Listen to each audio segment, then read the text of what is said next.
জাতীয় নির্বাচনকে ঘিরে অনেকে অস্থিতিশীল পরিবেশ সৃষ্টির চেষ্টা করছে বলে মনে করেন আইজিপি বাহারুল আলম। মঙ্গলবার পুলিশ সদর দপ্তরে এক সংবাদ সম্মেলনে তিনি বলেন, এই তৎপরতা বিদেশ থেকেও হতে পারে। আইজিপি আরও জানান, এবার পূজা মণ্ডপে অস্থিরতা সৃষ্টির ঘটনায় ১৯ জনকে গ্রেপ্তার করা হয়েছে। আর জুলাই আন্দোলনের হয়রানিমূলক মামলা থেকে রক্ষা পেতে আবেদন করতে বলেছেন পুলিশ মহাপরিদর্শক। বিস্তারিত জানাচ্ছেন নাদিয়া শারমিন। এবছর ৩১,৬০০-র কিছু বেশি মণ্ডপে পূজা হচ্ছে। পুলিশ বলছে, পূজা মণ্ডপ কেন্দ্রিক সোমবার রাত পর্যন্ত ৩৯টি অপ্রীতিকর ঘটনা ঘটেছে। এর মধ্যে ১৫টিতে মামলা হয়েছে, ১৯ আসামি গ্রেফতারও হয়েছে।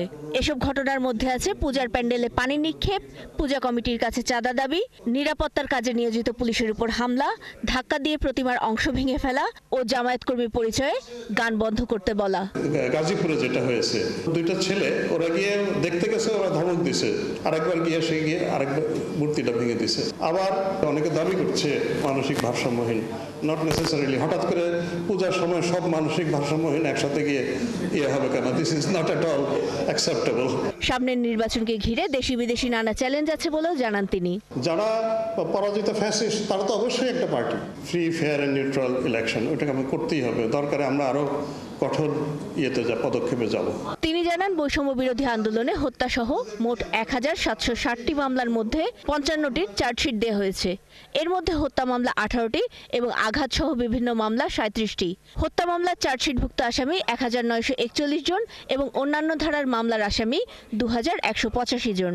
আর হয়রানিমূলক মামলা থেকে রক্ষা পেতে পুলিশ সুপারের কাছে আবেদনের আহ্বান জানান তিনি।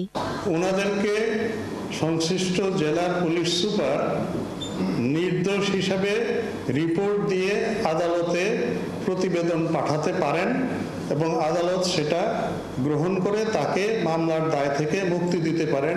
জুলাই গণঅভ্যুত্থানের মামলায় ২১ পুলিশ কর্মকর্তাকে গ্রেফতার করা হয়েছে। আর পলাতকদের তালিকা ইন্টারপোলে দেওয়া হয়েছে বলে জানান বাহারুল আলম। ওই সময় লুট হওয়া ১,৩৫০টি অস্ত্র এখনো মেলেনি বলেও জানান আইজিপি।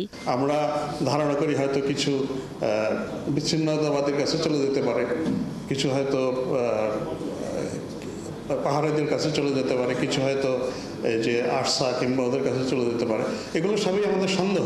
সম্প্রতি পাকিস্তানে সশস্ত্র সংগঠন তেহরিকে তালিবান বা টিটিপির হয়ে লড়াই করতে যাওয়া একজন বাংলাদেশি নিহত হয়েছেন। ওই দলে আরো কোনো বাংলাদেশি যাচ্ছে কিনা তা খতিয়ে দেখা হচ্ছে বলেও জানান আইজিপি। ৩ মাস আগে আমরা সাভারের একজনকে পেয়েছি, তো আমাদের ইন্টেলিজেন্স আছে যে হি ওয়াজ এ পার্টিসিপেন্ট।